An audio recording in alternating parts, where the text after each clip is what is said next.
The following program is a Nightingale Conant production for Simon & Schuster Audio. The greatest value in life is not what you get. The greatest value in life is what you become. Major question to ask on the job is not, what am I getting here? That's not the major question. The major question to ask is, what am I becoming here? It's not what you get that makes you valuable, it's what you become that makes you valuable.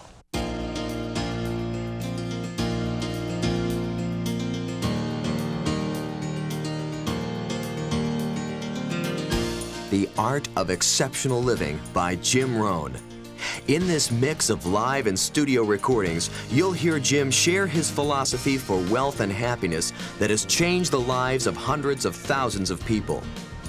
Learn to work harder on yourself than you do on your job. Once I got that, it turned my life around. Learn to work harder on yourself than you do on your job. He said, if you work hard on your job, you'll make a living. If you work hard on yourself, you can make a fortune. His message is simple, direct, and inspiring. In fact, the late Earl Nightingale referred to him as the most powerful, results-oriented leader and speaker of our time. Start with a walk around the block. Start with the refinement of your philosophy. Start with the teaching of your own fabulous mind, where all the answers are. I can only give you a few answers from my own experience. The rest of all the magical answers are within the confines of your own mind. But it takes the books, it takes the cassettes, it takes the videos, personal conversation, sermons, lyrics from songs, dialogue from the movie. Let your heart be stirred by words. Jim is the recipient of the distinguished CPAE Award for Excellence and Professionalism in Speaking. He has conducted personal development seminars all over the globe, from the United States to Australia. And now you have the chance to benefit from the wisdom Jim has accumulated and refined from over 30 years of study and observation. Get set to change your life for the better. Here's Mr. Jim Rohn.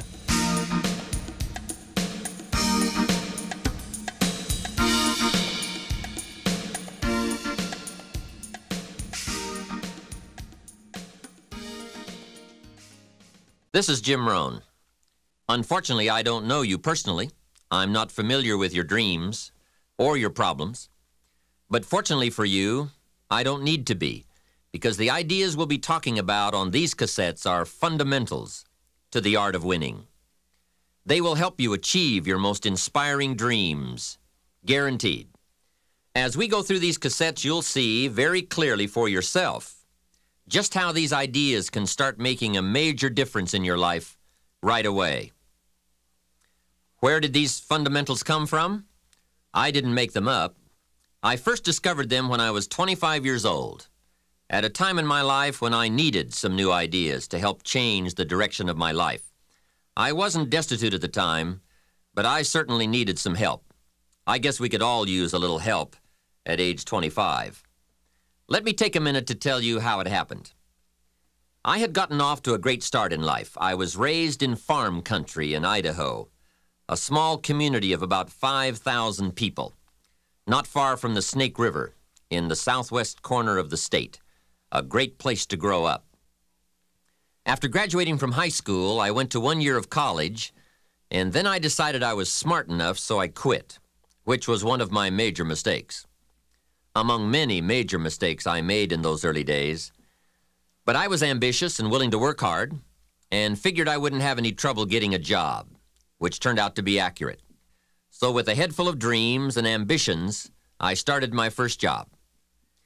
About 3 years later, I got married, made lots of promises, worked hard, and a couple of years later started a family. And at age 25, I started taking a new look at my life. My weekly paycheck amounted to the grand total of $57. I was far behind on my promises, behind on my bills, and discouraged. I was far from making the progress I thought I should have made. I was willing to work hard. That was not my problem. But it was clear that it was going to take more than hard work. And I didn't want to wind up at age 60 broke, needing assistance, like so many people I saw around me, not in the richest country in the world. So what do you do to change the direction of your life? I thought, well, I should go back to school. 1 year of college doesn't look that good on an application. But now with my family starting, going back to school seemed like a tough decision. I didn't have any money to start my own business. Money was one of my problems. I always had far too much month left over at the end of the money, if you've ever been in that position. I remember one time losing $10 and I was physically ill for 2 days over a $10 bill. Some of my friends tried to be cheerful. They said, look, maybe some poor person who needed it found it. But that was not really helpful. I must admit at that time in my life, benevolence had not yet seized me. I was the person who needed to find $10, not lose 10. So that's where I was at that time in my life, behind on my dreams, and constantly wondering what I could possibly do to change my life for the better. Well, at age 25, good fortune came my way. And many times it's difficult to explain good fortune. Why do unique things happen to you when they do? I don't know. Part of that is a mystery to me. However, my good fortune was meeting a man, a very unique and successful man. His name was Mr. Earl Shoaff. When I met him, I said to myself, I would give anything to be like him. I wonder what it would take. Well, to make a long story short, this very special gentleman took a liking to me, and a few months after I met him, he hired me, and I went to work for him. I spent the next 5 years working for him in several of his businesses, and then, unfortunately, he died. But I did get to spend 5 years with this remarkable man, and the best thing he gave me during that 5 years was not a job. The best thing he gave me was the benefit of his philosophy, the fundamentals of living successfully, how to be wealthy, how to be happy. And sure enough, his ideas worked for me. So I will always be grateful for meeting someone who made a difference in how my life worked out. I am sure if Mr. Shoaff were still alive, I would have called him one more time today and thanked him for sharing the ideas and inspiration that changed my life. For many years, I shared this philosophy for wealth and happiness with my business partners and met with equally exciting results. I am primarily a businessman, not a professional public speaker. But I have been intrigued with the challenge of trying to put into words the ideas that can make a difference in how a person's life works out. And now I have the chance to share these ideas with you. Philosophy, the major determining factor in how your life works out. Philosophy. To form our philosophy, you got to think. You got to use your mind. You got to process ideas. And this whole process over a lifetime, starting way back here when we were children, schools that we've attended, our parents, our experiences, all this stuff that we've processed by the thinking process helps to develop our philosophy. And in my opinion, each person's personal philosophy is the major factor in how your life works out. Here's what I called it in that last presentation when I was here. It's called the set of the sail. Each person's personal philosophy is like the set of the sail.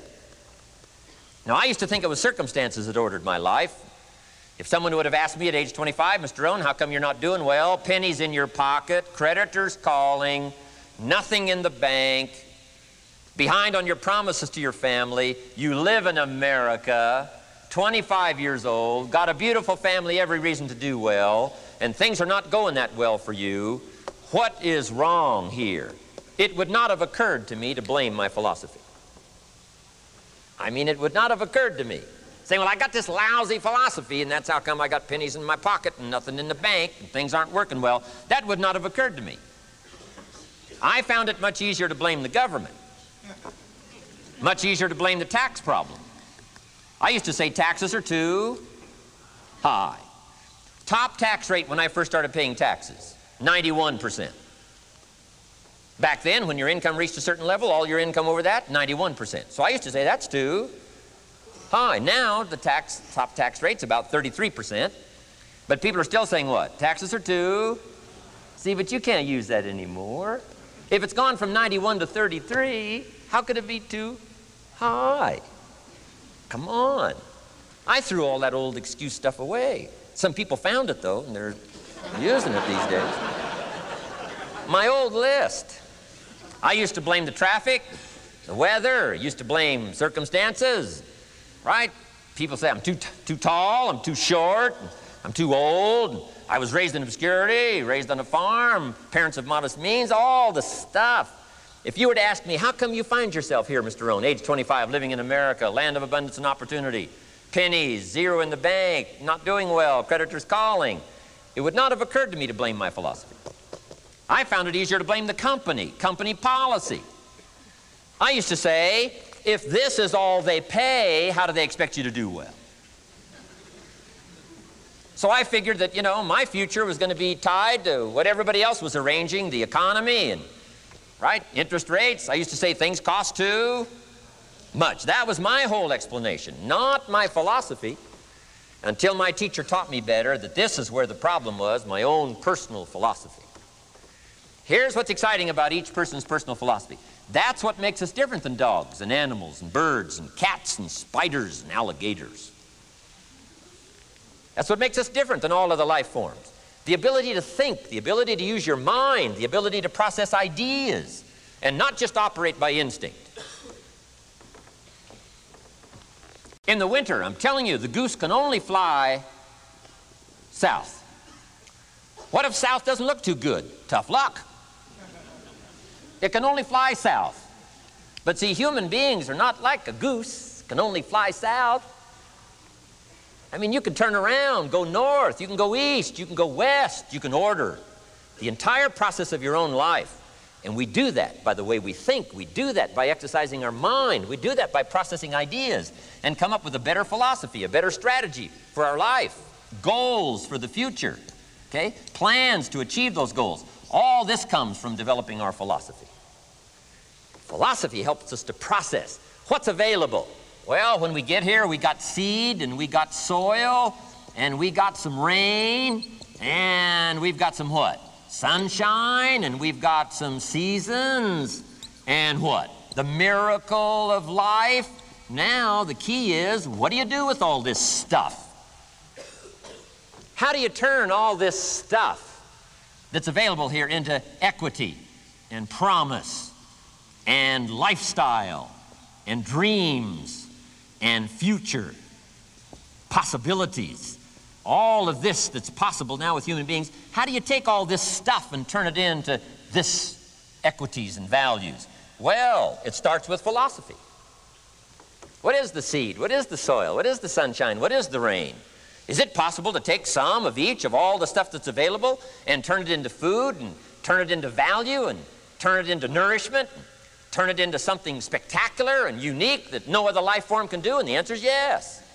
But you cannot deal with all this stuff and what to do with it unless you start refining your philosophy. Think, use your mind, come up with ideas, and strengthen your philosophy. So the seed and the soil and the rain and the sunshine, this is called, you know, the economy and the banks and the money and the schools and everything that's available out there, processing information, what to do with all that, and turn it into equity and value. That is the major challenge of life, my personal opinion. So each person's personal philosophy now is going to determine what you're going to do with seed and soil and sunshine and rain and miracle, the change of seasons. That's it. My personal opinion. Each person's personal philosophy is like the set of the sail. That's what this seminar is for today.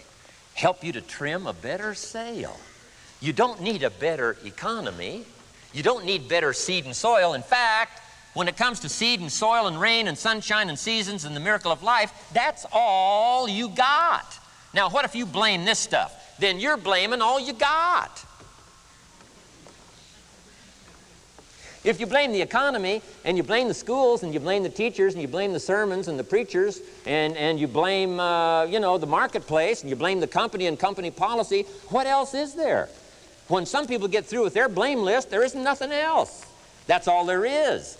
And if you blame the only thing you've got to work with, I'm telling you, it's called mistake colossal in not understanding that that's all you've got to work with. And if this is all you've got to work with, then you don't change the seed, and you don't change the soil, and you don't change the rain, and you don't change the sunshine, you don't change the seasons. Right? Guy says, I'll take 3 springs, 4 summers, 9 falls, no winters. No, you can't fool with this stuff. You got to take it like it comes. Then what do you change to make your life work well? You got to start with your philosophy. Guess what I had to do at age 25 in order to change my own future? I had to change my mind. I had to change my thinking. I had to change my philosophy. I was messed up on what was causing my problem. And once I got that straightened out, that all the stuff I blamed, the government and taxes and the marketplace and the economy and things cost too much, negative relatives, cynical neighbors, once I got rid of that and started going for where the real problem was, which was me, I'm telling you, my life exploded into change. My bank account changed immediately. My income changed immediately. My whole life took on a whole new look and color immediately. And the early results I got from making these philosophical changes tasted so good, I've never stopped the process from that day until this. And I'm telling you, with a little consideration of the refinement of your sail, by setting a better sail, refining your philosophy, your whole life can start to change from today on. You don't have to wait till tomorrow.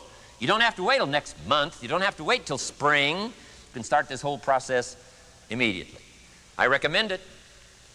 Now, some people do so little thinking, they don't even have their sail up.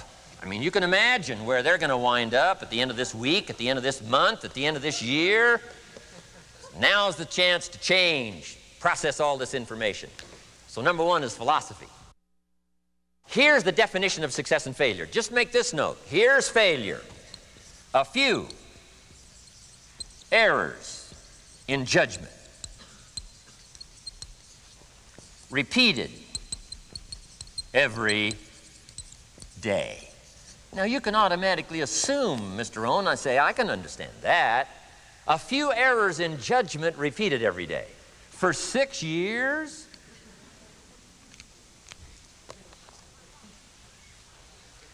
I'm with my father. I think I told this story the last time I was here. My father, 88 years old, he's never been ill, still hasn't retired. Not long ago, midnight, we're getting ready to go to bed. We've drilled a new well, got some extra water, got some more acres going. He's all excited. At midnight, we're getting ready to go to bed. My father's eating what he calls his midnight snack. A little bite to eat before you go to bed. Don't have to go to bed hungry. And I'm watching him eat this midnight snack. Guess what he had? An apple, a few graham crackers, and a glass of grapefruit juice. I said, no wonder my father's so healthy. My mom taught us all those good health practices. Taught me when I'm growing up, right? I'm an only child. I've never been ill. Passed the big 5-0 some time ago. My 2 daughters, 32, 33, never been ill. My grandkids, never been ill. I'm telling you, the legacy lingers on. As I watched my father have this midnight snack, suddenly occurred to me. I know that's part of it. An apple, what? A day. That's gotten to Dallas-Fort Worth, right? An apple. An apple a day keeps the doctor away. Good question for this intelligent audience. What if that's true? You say, well, Mr. Rohn, if that's true, that would be easy to do. Then what's the problem? It's easy not to do. It's easy not to adopt it as your own personal philosophy. Or the guy messed up the saying. Guy says a Hershey bar a day. Say, no, no. You've been watching too much television. It is not Hershey bar. You got to be smarter in philosophy than to fall for the Hershey bar a day when it's an apple a day. You got to be smarter than that. And if you make that kind of an error in judgment every day for 6 years, I'm telling you, it'll accumulate into disaster. Sometimes the first year you say, well, you know, I'm so healthy now, what difference is it going to make? You got to be smarter than that. Just because disaster doesn't fall on us at the end of the first day doesn't mean disaster isn't coming.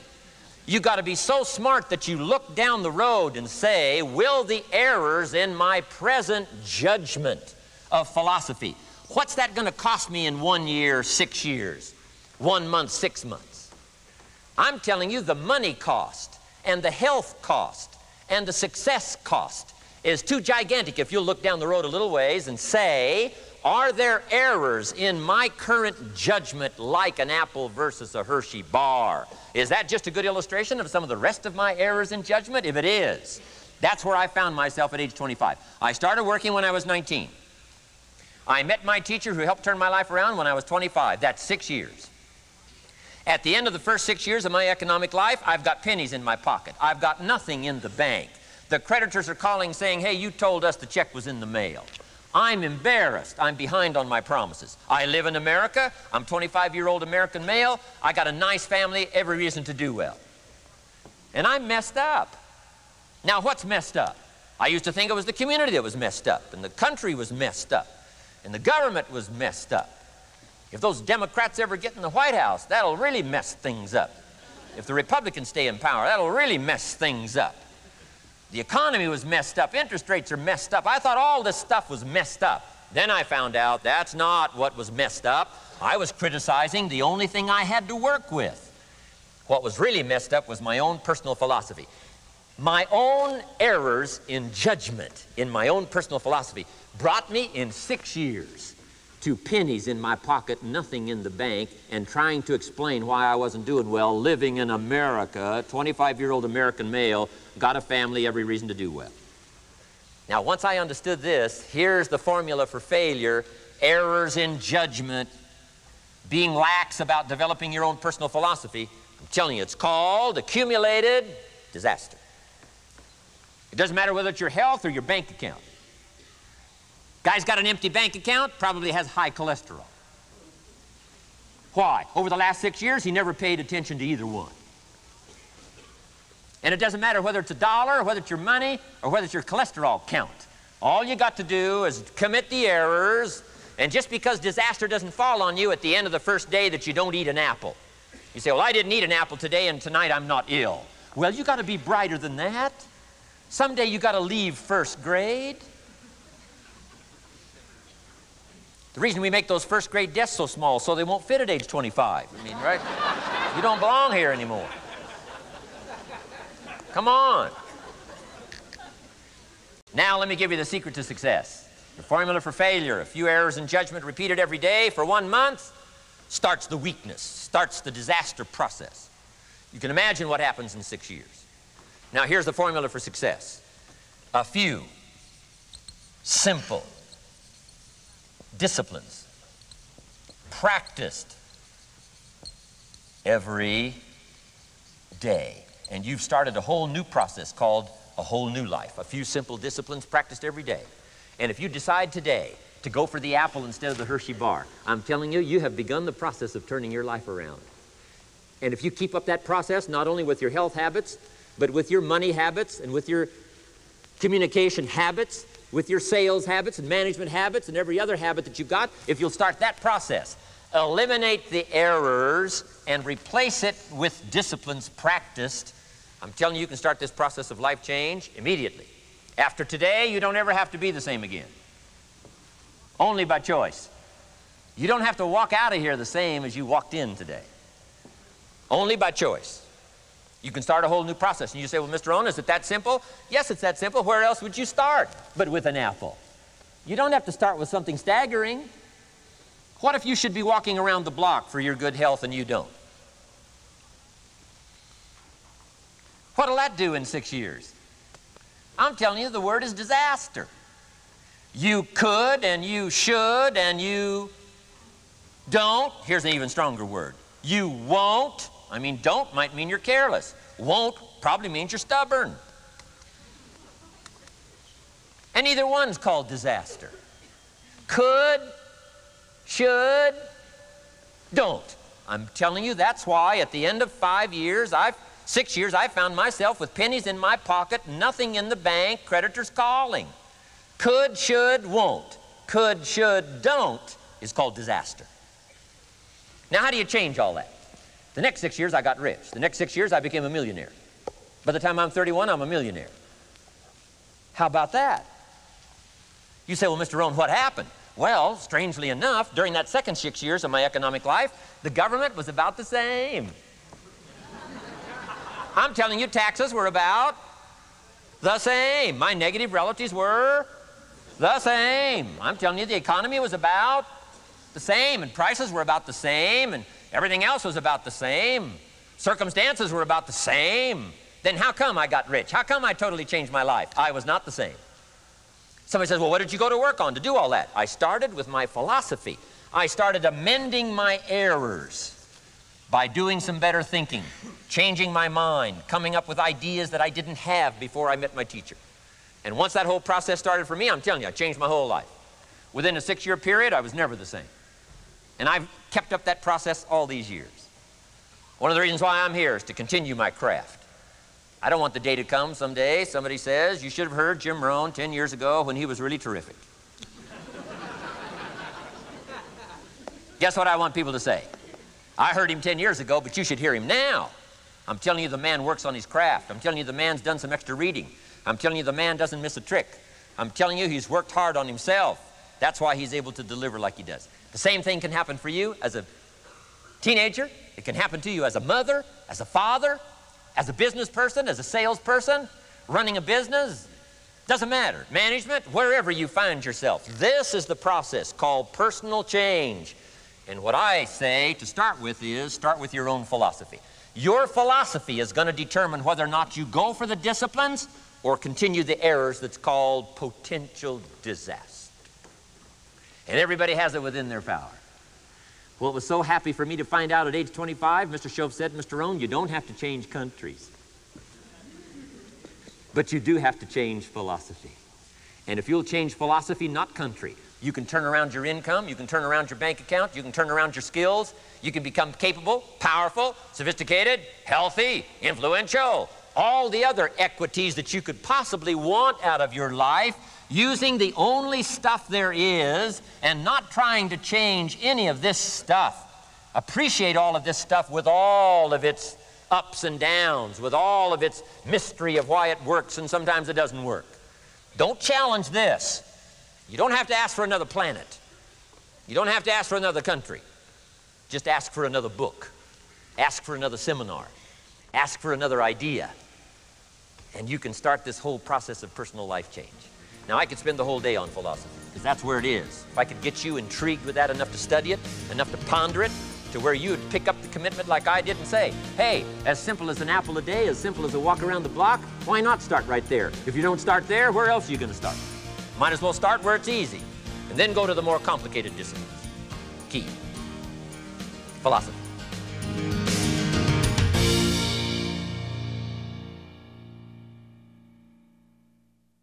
The fundamental process of knowing what information you need and gathering it is one of the keys to living the good life.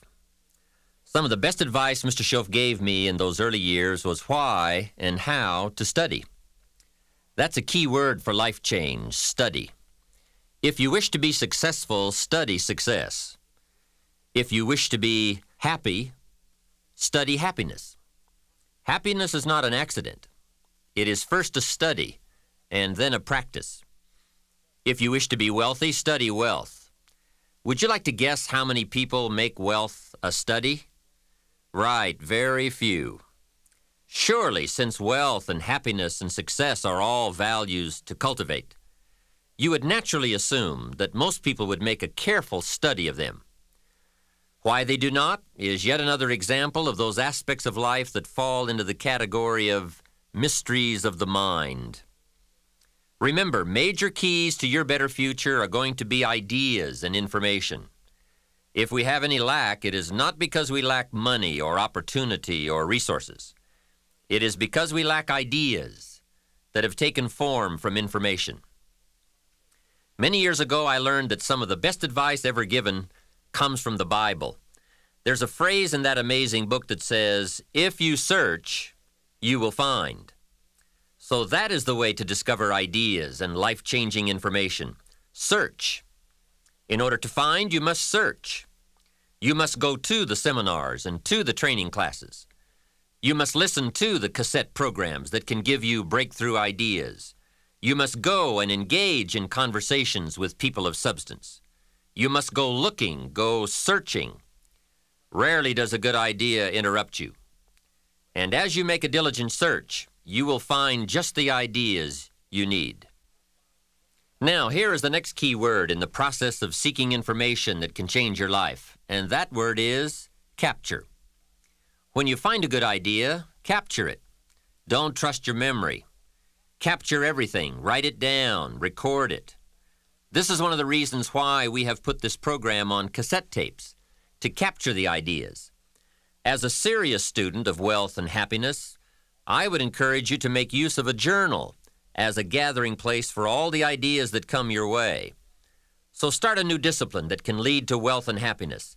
Find out how things work. Never let it be said you didn't find out. Now let me give you a qualifying phrase. You may not be able to do all you find out, but make sure you find out all you can do. You don't want to wind up at the end of your life and find out that you lived only 1/10 of it, and the other 9/10 went down the drain, not for lack of opportunity, but for lack of information. Let me share with you two of the best sources of information available. First, as we have mentioned, learn from your own experiences. Become a good student of your own life. It's the information you are most familiar with and feel the strongest about. So make your own life one of your most important studies. And in studying your own life, be sure to study the negative as well as the positive, your failures as well as your successes. Our so-called failures serve us well when they teach us valuable information. They're frequently better teachers than our successes. One of the ways we learn how to do something right is simply by doing it wrong. Doing it wrong is a great school for learning. Now I would suggest that you not take too long. If you've done it wrong for 10 years, I wouldn't suggest another 10. But what a close at hand and emotionally impactful way to learn from your own experiences. When I met Mr. Schoaf, I had been working 6 years. I started when I was 19, and when I met him, I was 25. He said to me, "Mr. Rohn, you have been working now for 6 years. How are you doing?" I said, "Not very well." He said, "Then I suggest you not do that anymore." 6 years is long enough to operate the wrong plan. Next he asked, "How much money have you saved in the last 6 years?" I said, "Not any." He said, "Who sold you on that plan 6 years ago?" What a fantastic question. Where did I get my present plan that wasn't working well? Hey, everyone has bought someone's plan. The question is, whose? Whose plan have you bought? Now, those initial confrontations as you come to grips with your own past experiences may be a little painful at first, especially if you have made as many errors as I did. But think of the progress you can make when you have finally confronted those errors by becoming a better student of your own life. Now, the next way to learn is from other people's experiences. And remember, you can learn from other people whether they have done it right or wrong. You can learn from negative as well as positive. The Bible is such a great book because it is a collection of human stories on both sides of the ledger. One list of human stories is called examples. Do what these people did. And the other list of human stories is called warnings. Don't do what these clods did. What a wealth of information. What to do and what not to do. I think it also means, however, that if your story ever gets in somebody's book, make sure they use it as an example, not a warning. There are 3 ways to learn from other people. The first is to listen to the cassettes and read the books by and about people who've accomplished great things. All the successful people I know and work with around the world are good readers. They just read. They are so curious that they are driven to read because they just have to know. It is one of the things they all have in common. Here's a good phrase: all leaders are readers. And they use cassette programs too, especially while they're in the car or during other times when they can't read. Cassettes can help all of us easily pick up new ideas and new skills. Did you know there are cassettes and books on how to be stronger, more decisive, a better speaker, a more effective leader, have a better effect on other people, become more loving, develop personality, get rich, develop influence, become sophisticated, and people don't use them? How would you explain that? Did you know that hundreds of successful people have written their stories in books and told how they did it on cassettes like this, and people don't want to listen? How would you explain that? The guy's busy, I guess. He says, well, yeah, if you worked where I work, by the time you struggle home, it's late. You've got to have a bite to eat, watch a little TV, and get to bed.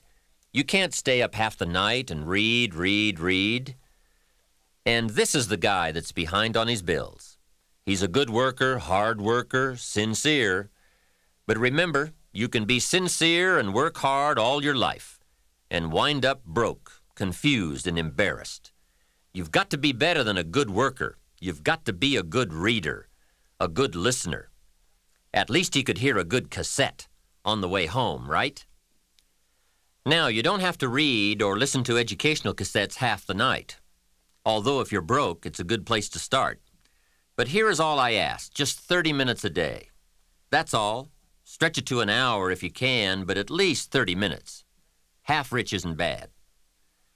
30 minutes. Hear or read something challenging, something instructional, at least 30 minutes a day. And here's the next key. Every day. Don't miss. Miss a meal, but not your 30 minutes.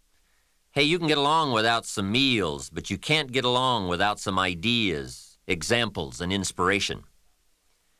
There's a Bible phrase that says, humans cannot live on bread alone or food alone. It says the next most important thing to bread is words. Words nourish the mind. Words nourish the soul. Humans have to have food and words to be healthy and prosperous. Make sure you have a good diet of words every day. I told my staff one day, some people read so little they have rickets of the mind. Here is a thought. Why not call good books and cassettes tapping the treasure of ideas? That's it. Tapping the treasure of ideas, like you're doing with this program.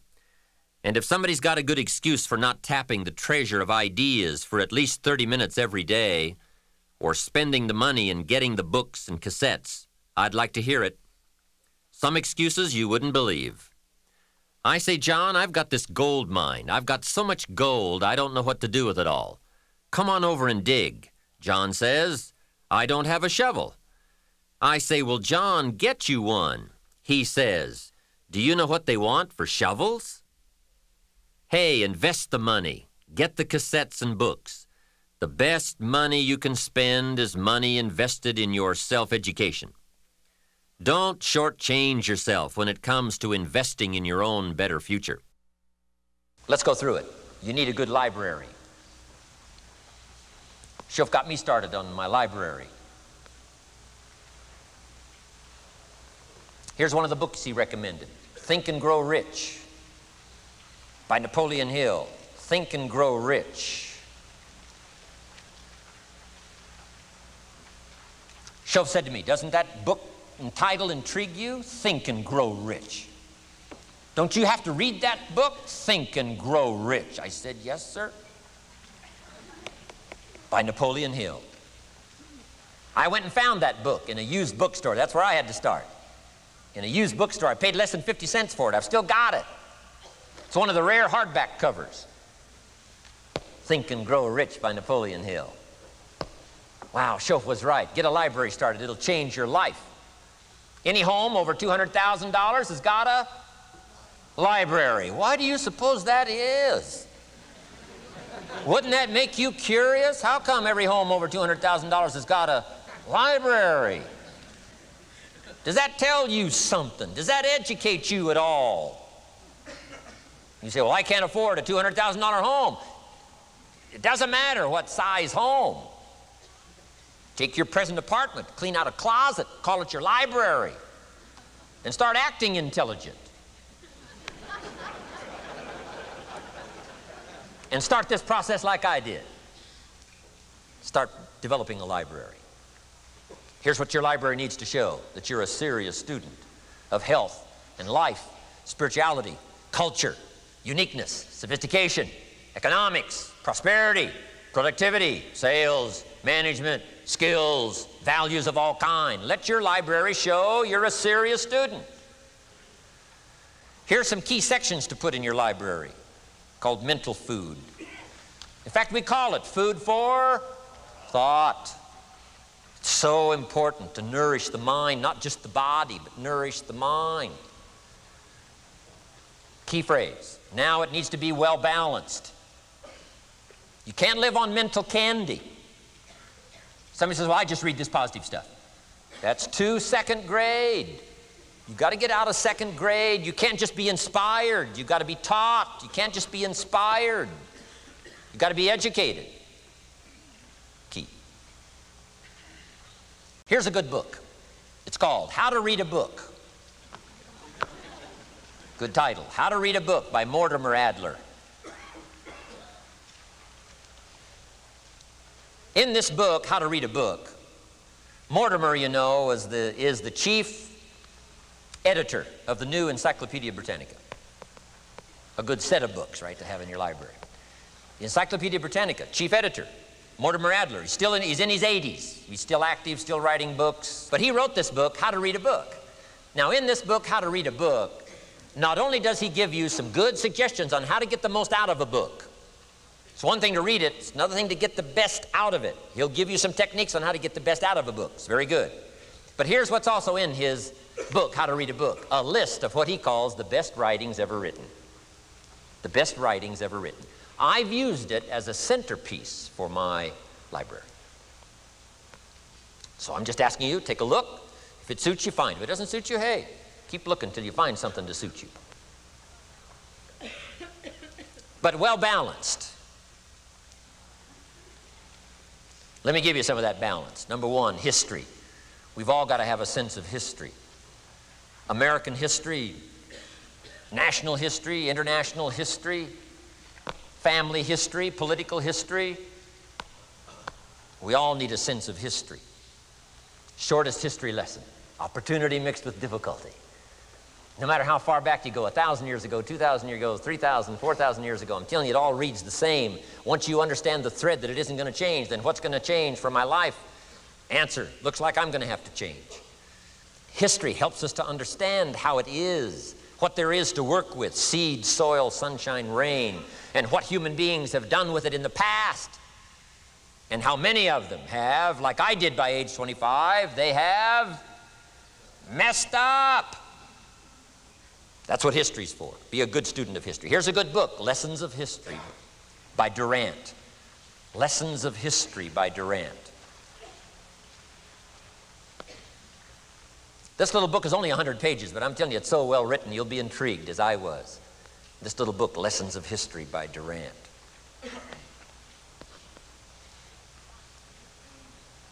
Next is philosophy. Durant also wrote a good book on philosophy. The Story of Philosophy. It's got a good rundown of the key philosophers of the last several hundred years, what they taught and some of the lives they lived. You might find it a little difficult, but hey, you can't just read the easy stuff. Key phrase to add here in parentheses, don't just read the easy stuff. You won't grow, you won't change, you won't develop. Tackle the more difficult stuff.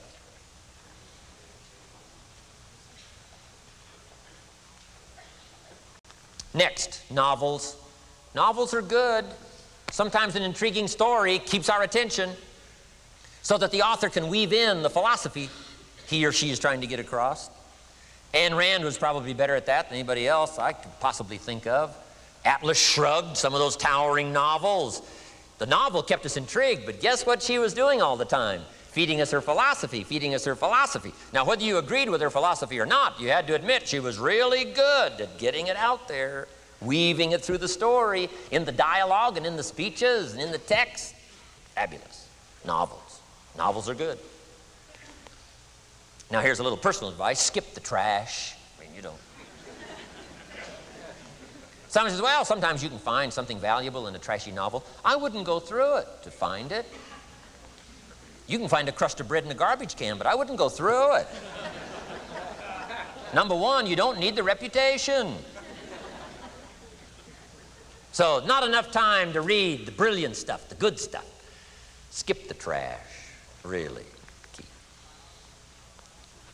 Next is biographies and autobiographies, the stories of successful people, unsuccessful people. There's some dramatic stuff, right? Over the last 100 years, it's been written, biographies and autobiographies. Here's one of the best, the Bible. The Bible is a unique book because it's got a list of human stories on one side of the ledger, another list of human stories on the other side of the ledger. One's called examples, and the other's called warnings. And here's what we've got to have on biographies and autobiographies, both warnings and examples. In the Bible, the examples. The Bible says, look at these people's lives, follow them. Follow their philosophy, follow their advice. Then we got the warnings, right? Don't do what these people did. They messed up their life and threw their life away. Vitally important, both sides of the scenario. Now, if your life story ever gets in one of those books, make sure they use it as an example, not a warning.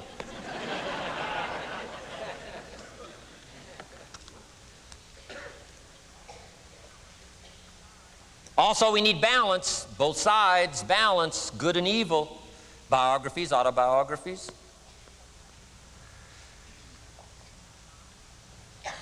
You need a book on Gandhi. You need a book on Hitler. One to illustrate how high a human being can go, and the other one to illustrate what? How low and despicable a human being can become. We need both sides of the scenario. Next, accounting. Got to have a little, at least primary view of accounting. Kids have got to start learning the difference between a debit and a credit.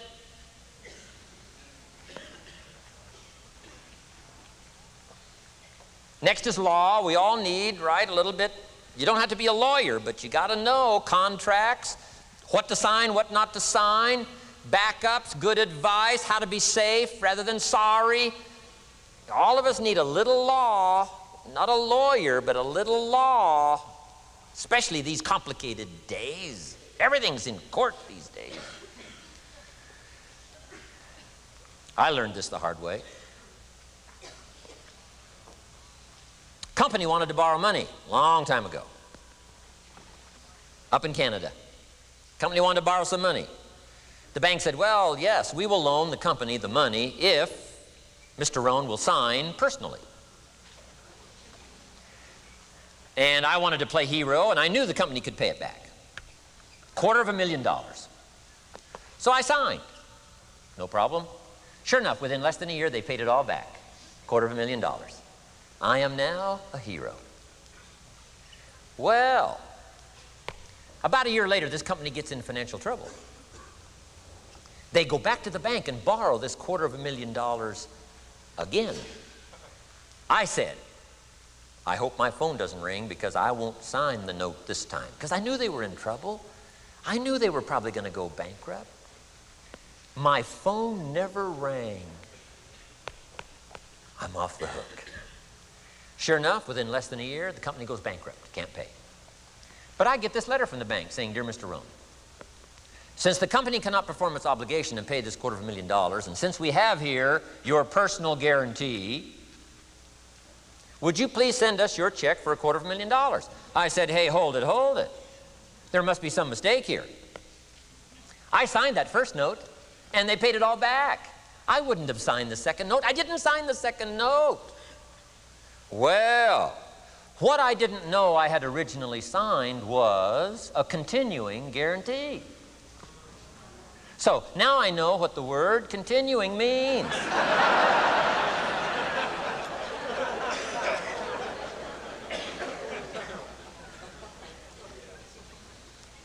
I'm asking you to study a little law, know what to sign, know how to defend yourself, right? Say, hey, we'll get back. Don't sign too quickly. I mean, there's all kinds of things here. Be a student. Don't be lazy in learning. How to defend as well as nourish. How to grow as well as take care of your enemies. You got to learn. Let your library indicate that you're a serious student about personal relationships with your family, gifts and skills, economics, and all the rest. Next, keep a journal. Shoaff said, Mr. Rohn, not only be a student, but the good ideas that you develop from the books. Keep a separate journal. Write all this stuff down. Here's what he said. Don't trust your memory. If you're serious about becoming wealthy and powerful and sophisticated and healthy, influential, cultured, unique. Keep a journal. Don't trust your memory. If you listen to something valuable, write it down. If you come across something important, write it down. Write it down. Now, I used to take notes on pieces of paper and torn off corners and backs of old envelopes and restaurant placemats and long sheets and narrow sheets and little sheets and pieces thrown in a drawer. Found out, best way, keep a journal. I've been keeping these journals now since age 25. It makes up a valuable part of my own learning, and it's a valuable part of my library. My own journals now form a good portion of my own library. The stuff. I'm trying to get kids to do like I do, be a buyer of empty books. Kids find it interesting I'd buy an empty book. Especially at my status in life. What did I pay for this one? $26. Kids say, $26 for an empty book? Why would you do that? Well, the reason I paid $26 is to press me, to see if I can't find something worth $26 to put in here. And I'm telling you, all my journals are private. But if you got a hold of one of my journals, you wouldn't have to look very far until you would say, this is worth more than $26. I must admit, if you got a glimpse of Mr. Rohn's journals, you'd have to say he is a serious student. Not just committed to his craft, but committed to life, committed to skills, committed to learning, to see what I can do with seed and soil and sunshine and rain and miracle and possibilities and turn it into equities of life and treasure, family relationships, enterprise, sales, management, gifts galore, everything you want, all available, especially in America. I'm asking you, keep a journal. I call it one of the 3 treasures to leave behind. Let me give you that. One of the 3 treasures to leave behind. Number 1 is your pictures. Take a lot of pictures. Did you ever look back, right? 2 or 3 generations, just a handful of photographs way back there. Wouldn't it be something if there was album after album, thousands of pictures to help tell the story? A picture's worth 1,000 words. Don't be lazy in capturing the event. How long does it take to capture the event? A fraction of a second. How long does it take to miss the event? A fraction of a second. Errors in judgment or disciplines. Take lots of pictures. Help tell the story. Click, click, got it. Click, click, got it. Keep.